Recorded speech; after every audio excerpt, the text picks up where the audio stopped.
Bonjour à toi, j'espère que tu vas bien, que je te retrouve en grande forme. Christine Marcotte pour un nouvel épisode du podcast M par Christine. Aujourd'hui, ce que j'aime, c'est la fin de l'année scolaire. C'est la Saint-Jean-Baptiste. C'est le début de l'été. Au moment d'enregistrer ceci, il reste une journée d'école.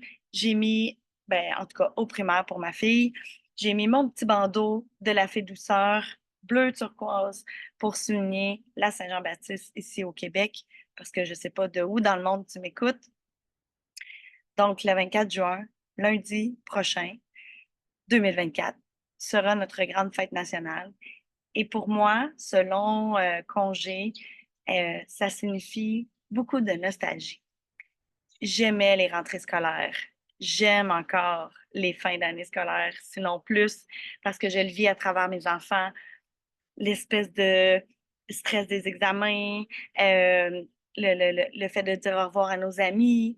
Il y en a certains qu'on ne verra pas de l'été. Est-ce qu'on va les retrouver à l'automne? On n'est pas sûr. Euh, Vider le sac d'école, hein? Pour préparer déjà la prochaine rentrée peut-être.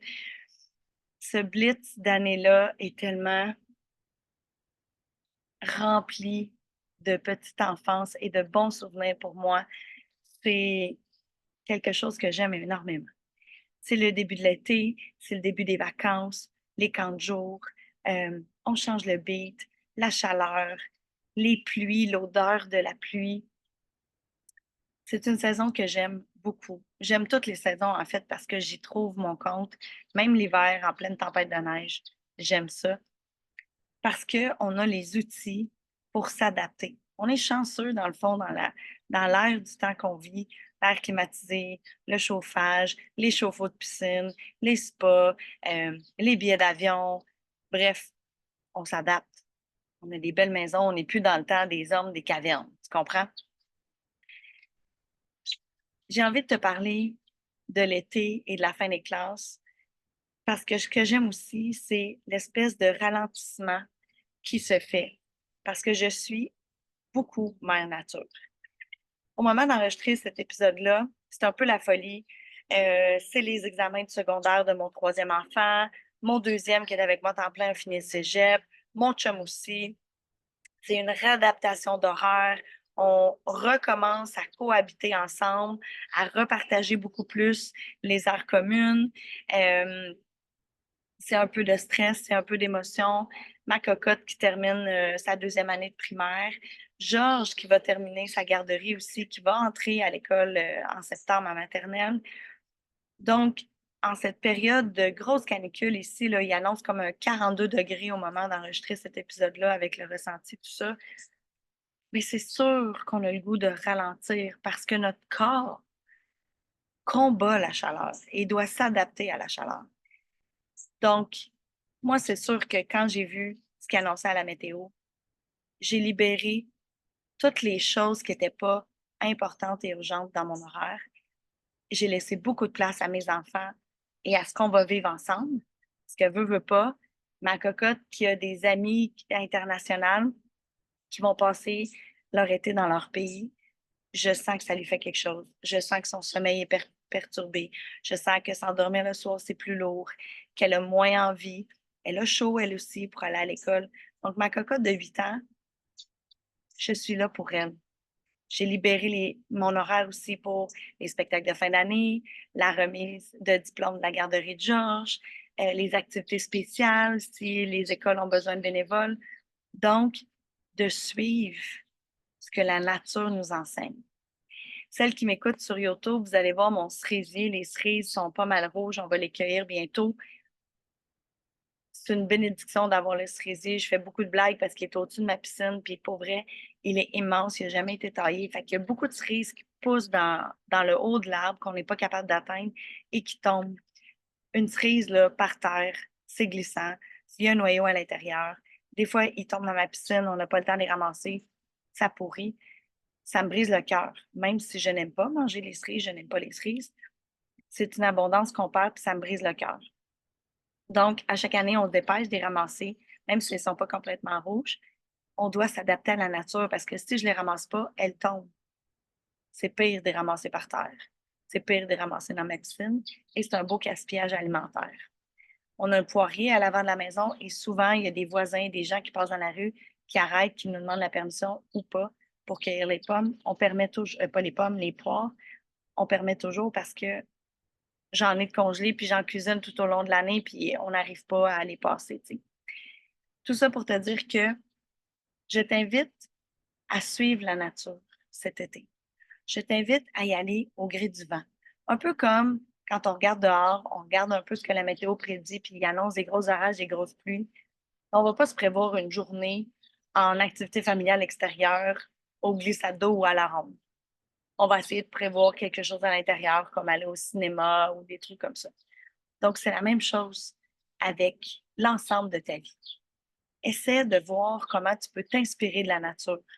Comment l'été, ça peut être bon pour toi de profiter de la vie, de ralentir, de regarder la nature, d'aller promener en forêt parce qu'il fait plus frais. Hein? En forêt, les arbres nous aident au niveau de la fraîcheur. Hier, pas hier, cette semaine, on avait une activité au RMA Montréal. On a fait un pique-nique au Parc La Fontaine. Il faisait 30 degrés dehors. Mais une fois arrivé au pique-nique, on était tellement bien à l'ombre, le petit vent dans les arbres, ça nous rafraîchissait. On était vraiment beaucoup mieux qu'en ville. La nature est là pour nous. Et c'est un exemple qu'on devrait apprendre. C'est un exemple de résilience. Tu ne peux pas te tirer sur un arbre ou une fleur pour qu'il pousse plus vite. Alors que toi, tu te pousses à vouloir tout faire plus vite parce que tu as cette urgence de vivre là. Mais si tu vivais encore plus à fond en ralentissant, cette fin d'année-là aussi, elle est là pour nous rappeler chaque étape. Elle est là pour, c'est drôle parce que j'enregistre ça dehors et il vient de passer une grosse, grosse abeille. Je sais qu'ils viennent butiner dans mes fleurs. Ça me fait vraiment plaisir de contribuer parce qu'on sait que c'est difficile en ce moment, même si on n'a pas envie qu'elle nous pique. Tu vois, je l'ai laissée tranquille. Elle est venue sentir puis elle repart. Donc oui, la fin d'année, c'est ça que je disais. La fin d'année, c'est un doux rappel pour chacune des étapes. Ton enfant termine une année scolaire. Il vieillit, il grandit, il va passer un été. Il va aussi beaucoup changer durant l'été. Et ça va être un nouvel petit être humain rendu en septembre qui va rencontrer son nouveau professeur, ses nouveaux amis, peut-être même une nouvelle école, un nouveau milieu de vie, peu importe. Donc, je t'invite à prendre le pas de recul et à suivre le rythme qui t'inspire. Si au contraire, pour toi, l'été, c'est comme une étoile de Mario Bros dans les jeux vidéo, puis que ça te donne le goût de flyer, ça te donne le goût d'aller vite, ça te donne le goût d'être performante, de faire plein de choses, parce que justement, tout le reste est au ralenti, un peu comme dans la matrice, ben go, vas-y, fonce, suis ton rythme.